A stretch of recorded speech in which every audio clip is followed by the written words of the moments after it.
Hello students, আমি HC ma'am. আজকে আমরা শব্দের প্রতিফলনেরই আরেকটি অংশ পড়ব, যেখানে শব্দের অনুরণন বা রিভারবারেশন সম্পর্কে কিছু কথা বলা আছে। অনুরণন প্রতিধ্বনির থেকে একটু আলাদা হবে। কীরকম না, প্রতিধ্বনি খোলা জায়গাতেও হয়, অনুরণন বেসিক্যালি বা রিভারবারেশন কোনো একটা বদ্ধ জায়গায় বেশি ভালো বোঝা যায় বলে আমার ধারণা। একটি হলঘরে কোনো শব্দ সৃষ্টি হলে সেই শব্দ হলঘরের দেওয়াল, ছাদ, মেঝে মানে বিভিন্ন প্রতিফলক তল থেকে বারবার প্রতিফলিত হয়ে মূল শব্দ থেমে যাওয়ার পরেও সেই শব্দ আমাদের কানে এসে পৌঁছতে থাকে বা সেই শব্দের রেশ আমাদের কানে থেকে যায় এবং অনেকক্ষণ ধরে ওই ঘরের মধ্যে একটা গমগমে শব্দ শোনা যায়। একেই শব্দের অনুরণন বলে। তার মানে অনুরণনে প্রতিফলনটা বিভিন্ন প্রতিফলক তল থেকে হচ্ছে এবং বারবার প্রতিফলিত হচ্ছে, ফলত সেই শব্দের যে প্রতিফলন আমাদের কানে এসে পৌঁছচ্ছে তার রেশটা অনেকক্ষণ ধরে থাকছে। মেঘ গর্জনের পরে অনেক সময় একটানা গুরু গুরু শব্দ উৎপন্ন হয়, সেটাও এক প্রকার অনুরণন।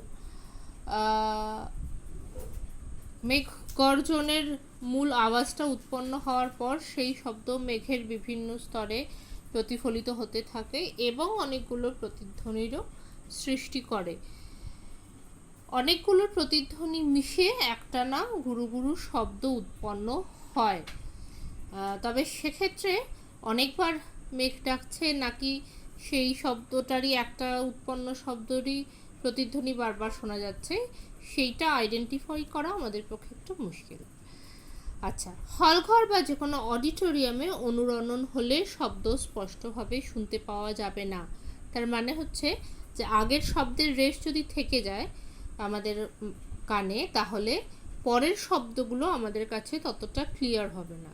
মানে একই সঙ্গে আগের এবং পরের শব্দ যদি শুনতে পাই, মানে আমি এই যে কনস্ট্যান্টলি বলে যাচ্ছি, আমার এই প্রেজেন্ট শব্দগুলোর সঙ্গে যদি আমার আগের শব্দগুলো একসঙ্গে কানে কোয়েনসাইড করে তোমাদের, তাহলে কোনো পার্টিকুলার সাউন্ড বা শব্দ বা বাক্য কোনোটাই ক্লিয়ারলি অডিবল হবে না বা শোনা যাবে না বা বোঝাও যাবে না। কাজেই আজকাল হলঘরে অনুরণন কম করার ব্যবস্থা করা হয়। তার মানে এটা একবারেই প্রেফারেবল কন্ডিশন নয়। রিভারবারেশন কী করে কমানো যায় তার জন্য বিভিন্ন ধরনের শব্দ শোষক পদার্থ ব্যবহৃত হয়। মানে যখন ওই কনফারেন্স রুম বা অডিটোরিয়াম বা কোনো সেমিনার হলে এর কনস্ট্রাকশন হয়, তখন এই পয়েন্টগুলো মাথায় রাখা হয়। ওকে, সো হলঘরে অনুরণন কমানোর বিভিন্ন ব্যবস্থা নেওয়া হয়, সেগুলো একটু আলোচনা করেছে। এখানে বলেছে হলঘরের দেওয়ালে ফেল্টের আবরণ দিয়ে শব্দ শোষণ করার ব্যবস্থা থাকে। ফেল্ট এমন একটা পদার্থ যে শব্দ শোষণ করতে পারে। 2 নম্বর বলেছে মেঝেতে কার্পেট পাতা থাকে, কার্পেটও খুব মোটা এবং সফট, ফলত সেটাও শব্দকে শোষণ করতে সাহায্য করে। 3 নম্বর বলেছে জানলা বা দরজায় মোটা ভারী পর্দা ঝোলানো থাকে। তোমরা খেয়াল করে দেখবে কোনো হল বা অডিটোরিয়ামে বিশাল বড় বড় জানলা আছে এবং সেগুলো খোলা, এরকম অবস্থায় কোনো অনুষ্ঠান হচ্ছে, সাধারণত হয় না সেটা। তো জানলা বা দরজায় মোটা ভারী পর্দা ঝোলানো থাকে যা শব্দকে শোষণ করে নেয়, ফলত অনুরণন কমায়। মানে এই যে প্রতিফলন যে শব্দগুলো, সেগুলো যতটা শোষিত হয়ে যাবে সেই শব্দগুলো ততটা আস্তে হয়ে যাবে বা ক্ষীণ হয়ে যাবে এবং প্রায় শোনা যাবে না, এরকম আর কি।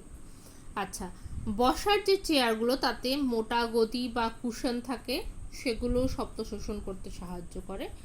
আর হলঘর ভর্তি যে লোকজন থাকে সেখানে মানুষের দেহ, পোশাক ইত্যাদি বিভিন্ন তল দ্বারাও শব্দ শোষিত হয়, ফলত অনুরণন কমে যায়। ফলত কোনো সেমিনারে যে বক্তা বলছেন তার স্পিচটা স্পষ্টভাবে আমরা ফলো করতে পারি বা শুনতে পাই। আচ্ছা, এবার হচ্ছে আমাদের শ্রুতিগোচর শব্দ, মানে আমরা কতটা শুনতে পাই। আমরা সব শব্দই কিন্তু শুনতে পাই না, অন্তত আমাদের হিউম্যান ইয়ারের একটা লিমিটেশন আছে। তাহলে audible sound or Sonic sound মানে যেটা আমরা শুনতে পাই, শ্রুতিগোচর হয় আমাদের। কোনো বস্তুর কম্পন সেকেন্ডে 20 থেকে 20,000 বারের মধ্যে হলে সেই শব্দ থেকে উৎপন্ন শব্দকে সেই বস্তু থেকে উৎপন্ন শব্দকে মানে সেই সোর্স থেকে যে উৎপন্ন শব্দ তাকে আমরা শ্রুতিগোচর শব্দ বলি, মানে সেটা আমাদের কাছে অডিবল বা সনিক সাউন্ড। তাহলে রেঞ্জ কত? 20 হার্টজ থেকে 20,000 হার্টজ। তাহলে এই শব্দ তরঙ্গের কম্পাঙ্ক 20 হার্টজ থেকে 20,000 হার্টজের মধ্যে থাকে। মানুষ এই শব্দ শুনতে পায়। মানুষের কথা বলার শব্দ, বিভিন্ন বাদ্যযন্ত্রের শব্দ হলো এই শ্রুতিগোচর শব্দের উদাহরণ। আমি কয়েকদিন আগে মানে বেশ কয়েকদিন আগে যখন তোমাদেরই কারুর একটা প্রশ্ন ছিল কি করে বিভিন্ন রেডিও চ্যানেল তাদের ফ্রিকোয়েন্সি ঠিক করে ইত্যাদি বিষয়ে আমি একটা ভিডিও করেছিলাম, সেটা মন দিয়ে শুনে দেখবে, সেখানে এরকম প্রচুর অডিবল সাউন্ডের ফ্রিকোয়েন্সি বলা আছে। তাহলে আমাদের রেঞ্জ হচ্ছে 20 হার্টজ থেকে 20,000 হার্টজ বা 20 কিলো হার্টজ। 20 হার্টজের তলার শব্দ আমরা শুনতে পাই না, 20 কিলো হার্টজের ওপরের মানে কম্পাঙ্কের যে শব্দ তাও আমরা শুনতে পাই না।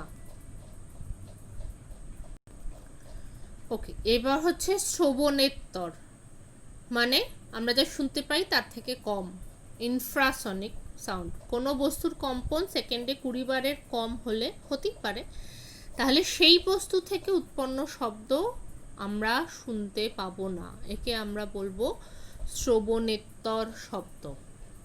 শ্রবণেত্তর শব্দের তরঙ্গের কম্পাঙ্ক 20 হার্টজের কম, মানুষ এই শব্দ শুনতে পায় না। কম্পনশীল সরল দোলক বা সিম্পল পেন্ডুলাম, ভূমিকম্পের শব্দ, হাতি, গন্ডার, তিমি দ্বারা উৎপন্ন শব্দ এই ক্যাটাগরির মধ্যে পড়ে, যেগুলো আমরা শুনতে পাই না। তাহলে 20 হার্টজের তলায় যাদের ফ্রিকোয়েন্সি যে সমস্ত সোর্স জেনারেট করে তাদের শব্দ আমরা শুনতে পাই না।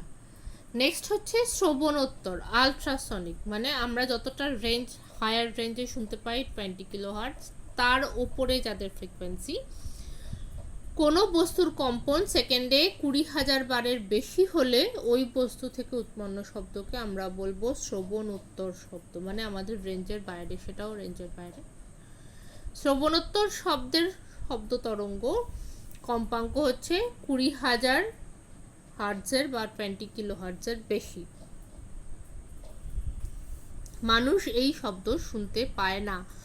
বাদুড়, ডলফিন, ইঁদুর এরা শ্রবণোত্তর শব্দ উৎপন্ন করতে পারে। বাদুড়, কুকুর, বেড়াল, বাঁদর, হরিণ, ডলফিন এরা শ্রবণোত্তর শব্দ শুনতে পায়, মানে অন্যান্য যে সমস্ত প্রজাতির প্রাণী আছে তাদের কেউ কেউ ইনফ্রাসনিক বা আলট্রাসনিক এর সমস্ত সাউন্ড প্রডিউসও করতে পারে এবং শুনতেও পায়, বাট আমাদের একটা মানে তাদেরও একটা লিমিট আছে, বাট সেই লিমিটটা আমাদের থেকেও এক্সটেন্ডেড। আমরা কিন্তু 20 হার্টজ টু 20 কিলো হার্টজ এর মধ্যে যাবতীয় যা শব্দ উৎপন্ন হয় সেগুলোই শুনতে পাই। এবার হচ্ছে এই আলট্রাসনিক সাউন্ড এর কতগুলো অ্যাপ্লিকেশন আমরা পড়ব বা জানব, কোথায় এটা ব্যবহৃত হয়।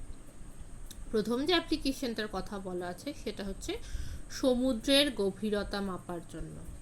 সমুদ্রের গভীরতা তো সবসময় ডুবুরির পক্ষে গিয়ে মেপে আসা সম্ভব নয়, এমন অনেক জায়গা আছে যেখানে, যেমন মারিয়ানা ট্রেঞ্চ আছে যেখানে মানুষের পক্ষে যাওয়াটা খুব মুশকিল বা দুরূহ।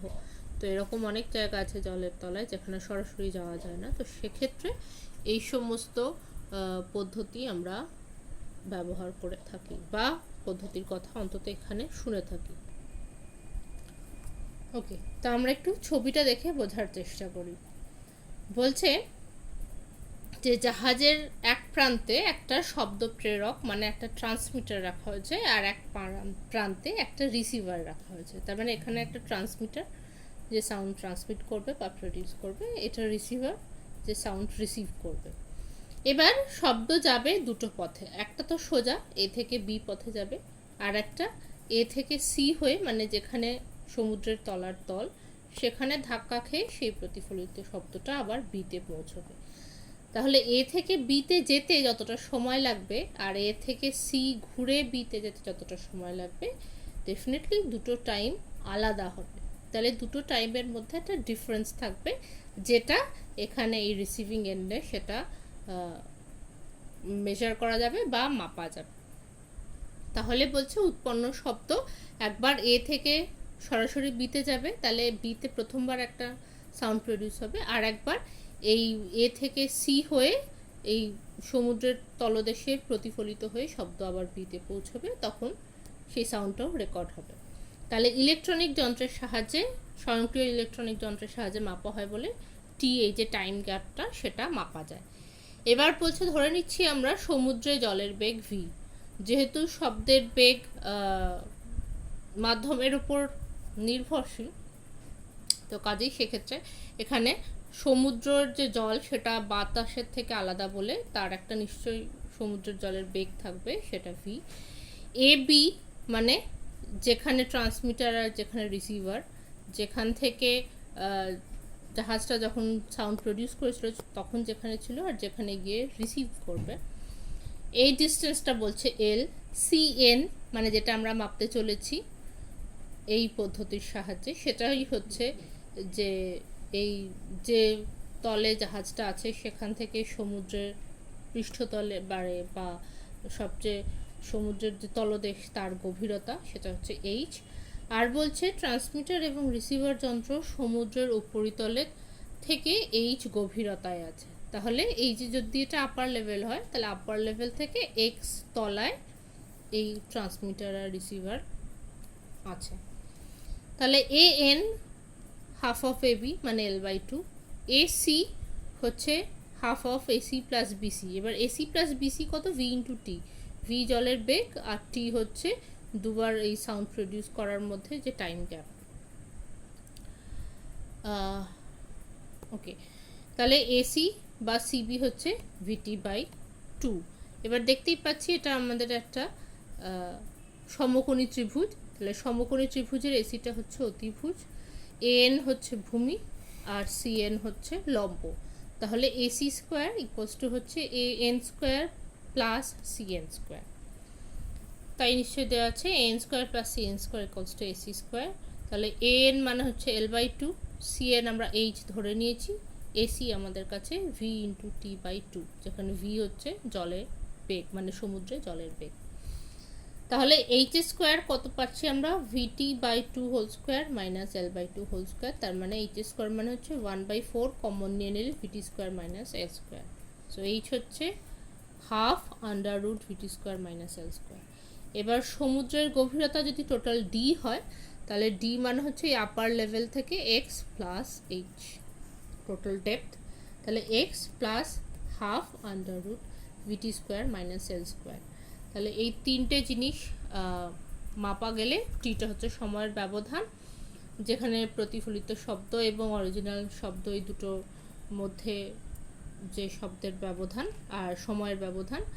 এল হচ্ছে এই ডিস্টেন্সটা যেখানে ছিল আর যেখানে মানে ট্রান্সমিটার আর রিসিভিং এন্ডের মধ্যে যা ডিস্টেন্স, আর ভি হচ্ছে velocity of water in C.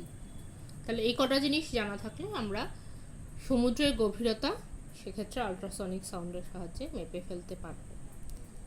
Second point হচ্ছে যদি এরোপ্লেনের উচ্চতা মাপতে চাই, মানে যেটা আকাশপথে ওঠে। একটা জলপথের আমরা উদাহরণ দিয়ে সমুদ্রের গভীরতা মাপার একটা ফর্মুলা পড়লাম।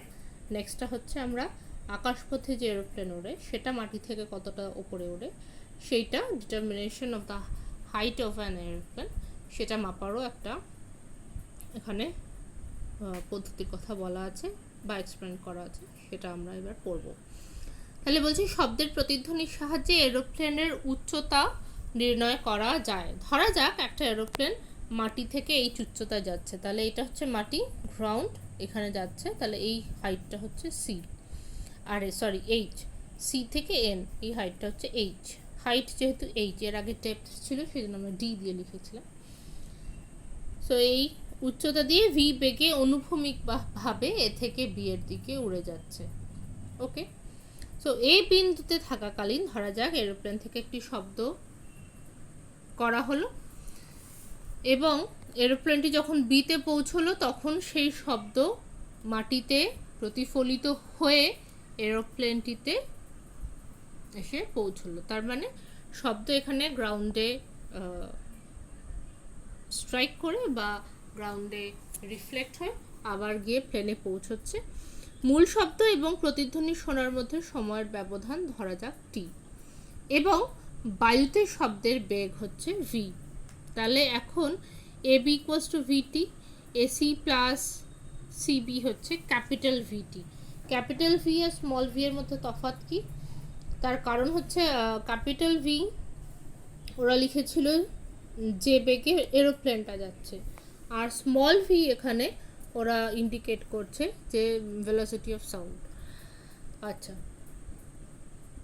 এন হচ্ছে হাফ অফ এবি। এনকে আমরা একটু ছবিতে দেখে নিই। এন হচ্ছে যেখানে প্লেন ছিল আর যেখানে প্লেন মানে সাউন্ড প্রডিউস করেছিল আর যেখানে রিসিভ করলো, এই দুটোর মধ্যে যতটা ডিস্টেন্স প্লেন কভার করেছে সেটা হচ্ছে এবি। তাহলে এন হচ্ছে হাফ অফ দ্যাট। আর এসি প্লাস সিবি এটা হচ্ছে এই যে সাউন্ডটা গেছে। তাহলে যেহেতু শব্দ ক্যাপিটাল ভি বেগে যাচ্ছে তাহলে ভি ইন্টু টি হচ্ছে সেই ডিস্টেন্সটা। তাহলে এসি ইকুয়ালস টু বিসি হচ্ছে হাফ ইন্টু ভিটি, সিএন হচ্ছে এইচ যে হাইটে এরোপ্লেন উঠছে। তাহলে এক্ষেত্রেও একটা সমকোণী ত্রিভুজ তৈরি হচ্ছে, দেখতেই পাচ্ছি। তাহলে AC square equals two AN square plus CN square. N হচ্ছে এবির হাফ, এসি হচ্ছে এই এসি প্লাস বিসি এই যে টোটাল ডিস্টেন্স তার হাফ। তাহলে এন হচ্ছে V small V into T, AC হচ্ছে ক্যাপিটাল ভি ইন্টু টি। তাহলে সিএন স্কোয়ার হচ্ছে AC square minus N square বা এইচ স্কোয়ার হচ্ছে half capital VT square minus half small VT square. So T square by 4টা common নিয়ে নিলে capital V square minus small V square বা H equals to হচ্ছে T by 2 under root capital V square minus small V square. তাহলে H এর বাস্তব মানের জন্য definitely small V should be less than or equal to capital V. তাহলে যদি কোনো এরোপ্লেনের বেগ স্মল ভি, শব্দের বেগ ক্যাপিটাল ভি, শব্দের বেগ মোটামুটি বায়ুতে স্থির 332 বা ম্যাক্স 340 এরকম ধরা হয় স্ট্যান্ডার্ড বেসিসে, চেয়ে বেশি হয় তাহলে সেটা সুপারসনিক জেট প্লেন হবে। তাহলে সেক্ষেত্রে প্লেনের উচ্চতা এই পদ্ধতিতে মাপা যাবে না, কারণ স্মল ভি এর মান যদি বেশি হয়ে যায় তাহলে এটা নেগেটিভ পার্ট হয়ে যাবে। তো under root of negative quantity যেটা হবে সেটাতে হাইট এভাবে মাপা যাবে না। সো এই পদ্ধতিটা সেই সমস্ত প্লেনের জন্য অ্যাপ্লিকেবল যাদের স্পিড বা velocity of sound in air মানে বাতাসে শব্দের যা বেগ তার থেকে কম, মানে অলমোস্ট 330 বা 340 মিটার পার সেকেন্ড। এই বেগের থেকে কম বেগে যে সমস্ত প্লেন আকাশপথে চলে তাদের ক্ষেত্রে এইভাবে প্লেনের উচ্চতা, মাটি থেকে কতটা উঁচুতে আছে প্লেনটা, সেটা মাপা যাবে। যদি সুপারসনিক জেট হয় তাহলে কিন্তু এভাবে প্লেনের উচ্চতা আমরা মাপতে পারবো না। ওকে, সো আজকে আমরা পড়লাম শব্দের অনুরণন বা রিভারবারেশন, কী করে রিভারবারেশন এফেক্ট কমানো যায় সেটা, শ্রুতিগোচর শব্দ বা অডিবল সাউন্ড কোনটা, 20 হার্টজ থেকে 20 কিলো হার্টজ আমাদের শোনার লিমিট, শ্রবণেত্তর শব্দ যারা 20 হার্টজেরও কম ফ্রিকোয়েন্সি তাদের আমরা শুনতে পাবো না, আলট্রাসনিক সাউন্ড যারা 20 কিলো হার্টজের বেশি ফ্রিকোয়েন্সি তাদেরও আমরা শুনতে পাবো না। নেক্সট আমরা পড়লাম হচ্ছে যে জাহাজের